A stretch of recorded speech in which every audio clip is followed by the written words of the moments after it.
Halo semua, saya Dr. Diansa Cynthia Penturis, spesialis penyakit dalam. Mungkin saya akan memberikan informasi sedikit tentang kanker payudara. Yang kita semua ketahui bahwa saat ini kanker payudara merupakan salah satu kanker dengan urutan kedua terbanyak kasus selain kanker serviks yang sering terjadi pada wanita.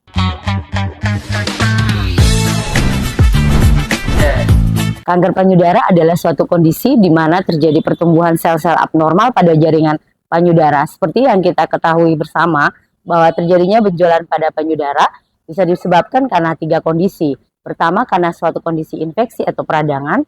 Yang kedua, karena suatu tumor jinak atau penjolan yang bersifat jinak. Dan yang ketiga adalah penjolan yang bersifat ganas. Nah, bagaimana kita mengetahui atau melihat bahwa suatu kelainan di payudara yang kita alami adalah suatu kondisi yang abnormal?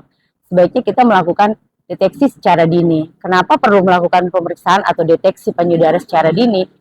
Karena jika kita melakukan penanganan secara awal, penanganan secara dini, kanker payudara bisa dikatakan sembuh secara sempurna.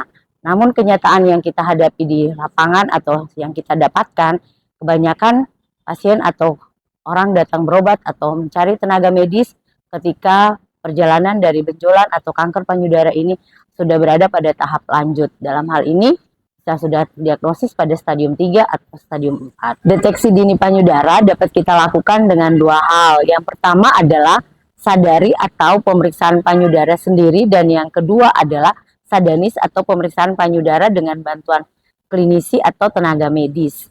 Dalam hal ini adalah dokter atau dokter ahli yang berkompeten pada kondisi atau kasus kanker payudara. Bagaimana kita melakukan pemeriksaan sadari atau pemeriksaan payudara sendiri? Waktu yang tepat kita lakukan adalah sebagian besar itu 7-10 hari pertama setelah kita menstruasi.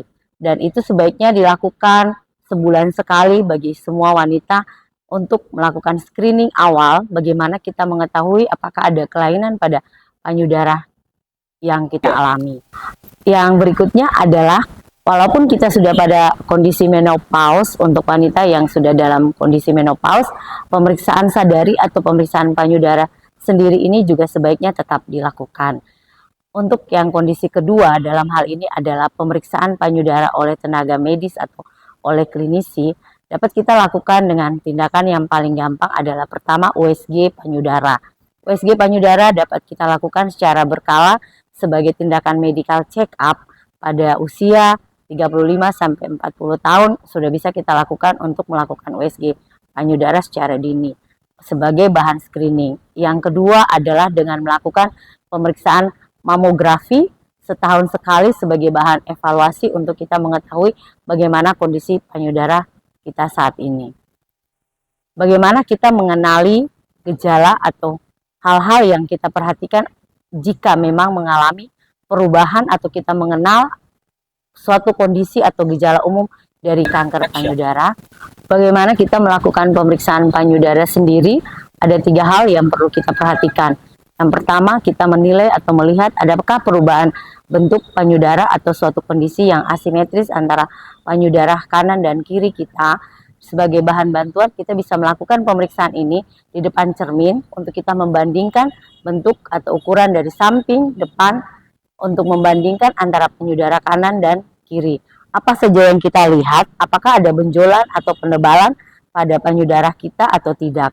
Yang kedua, kita dapat melakukan pemeriksaan palpasi atau perabaan payudara kita dengan menggunakan tangan kita sendiri. Dalam hal ini, kita dapat melakukan pemeriksaan payudara kiri dengan menggunakan tangan kanan, atau kita melakukan pemeriksaan payudara kanan dengan melakukan bantuan tangan kiri untuk melakukan palpasi atau perabaan. Bagaimana cara kita melakukan perabaan atau palpasi pada payudara tersebut? Kita melakukan perabaan searah jarum jam yang dilakukan saat tangan kita diangkat atau diletakkan di atas ketiak, di atas kepala, dan kita melakukan palpasi atau melakukan perabaan payudara kita searah jarum jam. Itu yang kita lakukan bergantian antara payudara kiri dan payudara kanan. Saat kita melakukan perabaan, kita melihat atau menilai apakah terdapat benjolan, apakah payudara kita teraba keras, dan apakah ada perubahan pada bentuk atau warna dari payudara kita. Ini yang menjadi perhatian ketika kita melakukan pemeriksaan payudara sendiri atau sadari untuk payudara kita secara rutin atau berkala sebulan sekali. Jadi yang akan kita perhatikan adalah pertama, perubahan dari bentuk payudara tersebut, kedua warna kulit dari payudara tersebut atau ada perubahan warna pada payudara tersebut, dan yang ketiga adalah puting atau areola mamai kita, apakah dia mengeluarkan cairan, sekret, atau dia mengalami perubahan pada bentuk atau ukuran puting yang berubah. Itu yang harus kita perhatikan saat kita melakukan pemeriksaan payudara sendiri. Bagaimana kita mengenali gejala pada kanker payudara? Gejala yang sering didapatkan adalah yang pertama, adanya benjolan. Benjolan ini teraba keras, tidak nyeri, dan tidak bisa digerakkan atau terfiksasi saat kita menggerakkannya. Yang kedua adalah perubahan warna kulit. Terjadi perubahan pada warna kulit, dan kulit pada sekitar payudara kita akan mengkerut seperti gambaran kulit pada kulit jeruk. Yang ketiga adalah perubahan pada puting payudara. Perubahan pada puting payudara, puting akan mengalami perubahan. Dalam hal ini puting payudara akan tertarik atau cenderung terdorong ke dalam. Yang berikut juga pada puting payudara akan keluar cairan. Dalam hal ini cairan yang tidak wajar, yang berwarna bening, atau juga kadang sudah keluar cairan bening bercampur dengan darah. Nah, ini menjadi perhatian untuk kita untuk melihat bahwa ini adalah gejala-gejala yang sering didapatkan atau yang sering membawa seseorang datang ke tenaga medis atau mencari pengobatan untuk kelainan yang didapatkan.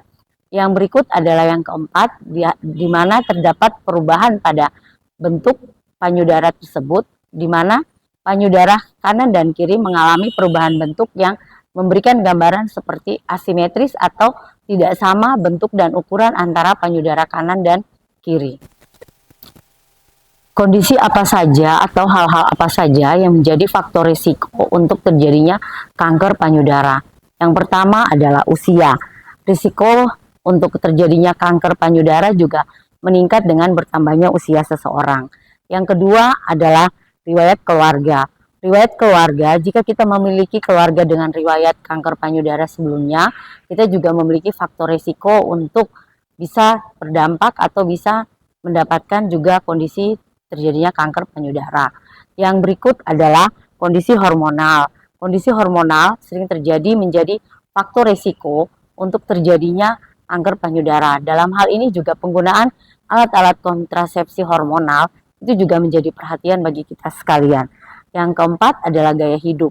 Gaya hidup dalam hal ini adalah kondisi obesitas, rokok, alkohol, dan kita sering mengkonsumsi makanan-makanan siap saji, itu juga menjadi faktor risiko untuk terjadinya kanker payudara. Risiko lain, selain yang sudah saya sebutkan di atas yang menjadi perhatian adalah melahirkan anak pertama usia lebih dari 35 tahun, tidak menyusui, tidak melahirkan anak, dan riwayat tumor payudara sebelumnya.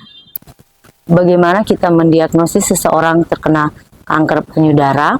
Jika sudah didapatkan adanya benjolan, pemeriksaan yang dapat dilakukan adalah kita melakukan pemeriksaan USG payudara dan juga bisa melakukan pemeriksaan mamografi payudara untuk mengetahui benjolan ini bersifat jinak atau ganas. Pemeriksaan yang lain yang dapat dilakukan adalah pemeriksaan histopatologi atau pemeriksaan jaringan dari benjolan atau kanker payudara tersebut. Pemeriksaan benjolan payudara ini dapat dilakukan dengan biopsi jarum halus atau FNAB jika ukuran dari benjolan tersebut masih kecil atau belum terlalu membesar. Namun jika benjolan tersebut sudah membesar, dapat dilakukan pemeriksaan histopatologi dengan mengangkat benjolan tersebut untuk dilakukan pemeriksaan gambaran sel-sel atau kelainan pada payudara tersebut bersifat jinak atau ganas. Jika hasil histopatologi yang didapatkan sudah kita dapatkan dan memungkinkan, akan dilakukan tindakan operasi. Pengangkatan benjolan pada payudara yang dilakukan melalui tindakan operasi dapat dilakukan hanya pengangkatan terlokalisir pada benjolan di payudara saja atau lumpektomi, atau pengangkatan payudara secara total di mana benjolan tersebut ada. Dalam hal ini kita katakan sebagai tindakan masektomi. Jadi pengangkatan payudara secara keseluruhan. Kanker payudara dapat diobati dengan beberapa cara, tergantung pada kondisi pasien dan jenis kanker payudara yang didapati dari hasil pemeriksaan histopatologi. Metode pengobatan kanker payudara yang saat ini dilakukan oleh dokter atau tenaga medis adalah pertama dengan melakukan tindakan operasi yang biasa dilakukan untuk pengangkatan benjolan payudara tersebut, bisa terlokalisir pada benjolan saja atau lumpektomi, atau pengangkatan payudara secara total, dalam hal ini adalah masektomi. Tindakan yang berikutnya adalah tindakan radioterapi yang menggunakan sinar X untuk menghancurkan sel-sel kanker yang didapatkan dari benjolan payudara tersebut. Tindakan berikutnya adalah dengan melakukan terapi hormon, yaitu pemberian obat untuk menghambat pertumbuhan hormon-hormon tertentu seperti pemberian obat tamoxifen atau tamofen untuk mencegah sumber pencetus kanker payudara yang disebabkan karena hormonal.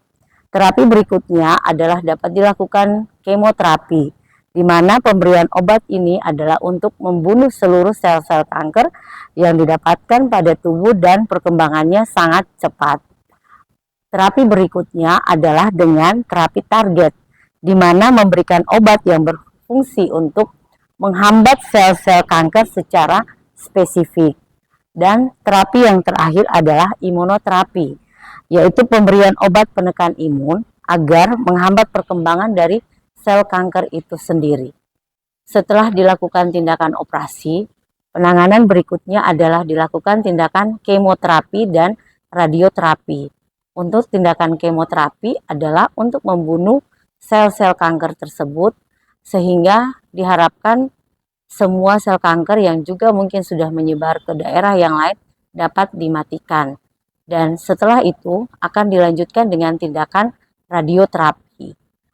Dalam hal ini, setelah tindakan operasi, kemoterapi, dan radioterapi sudah dilakukan, kita akan melakukan evaluasi apakah pasien yang sudah melakukan terapi tersebut dikatakan sehat atau akan menjalani terapi hormonal atau terapi pengobatan. Dalam hal ini adalah terapi target dengan minum obat-obat kemoterapi secara oral atau mengkonsumsi obat minum kemoterapi secara rutin, dan akan dilakukan evaluasi berkala.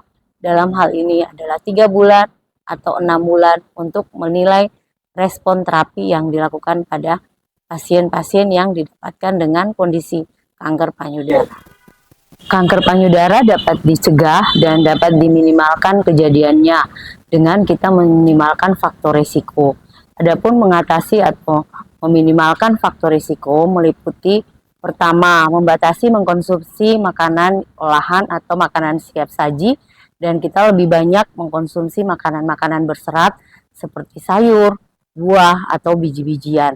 Yang kedua, melakukan aktivitas olahraga secara teratur setiap hari atau seminggu 3 kali dengan durasi waktu 15-30 menit. Yang ketiga adalah dengan menjaga berat badan untuk tetap ideal, jangan sampai terjadi suatu kondisi obesitas atau kegemukan. Yang keempat adalah menghentikan kebiasaan minum alkohol, membatasi atau menghentikan kebiasaan merokok, dan yang terakhir harus selalu kita ingat dan kita lakukan adalah melakukan pemeriksaan payudara sendiri atau sadari. Ini adalah langkah-langkah atau upaya-upaya yang dapat kita lakukan untuk mencegah atau meminimalkan terjadinya suatu kondisi kanker payudara. Jadi, jangan takut jika kita memiliki benjolan pada payudara. Segera lakukan pemeriksaan dan penanganan yang tepat dapat memberikan kualitas hidup yang lebih baik dan kesehatan yang lebih baik. Jangan takut, kanker payudara dapat disembuhkan jika penanganan yang dilakukan segera dan tepat.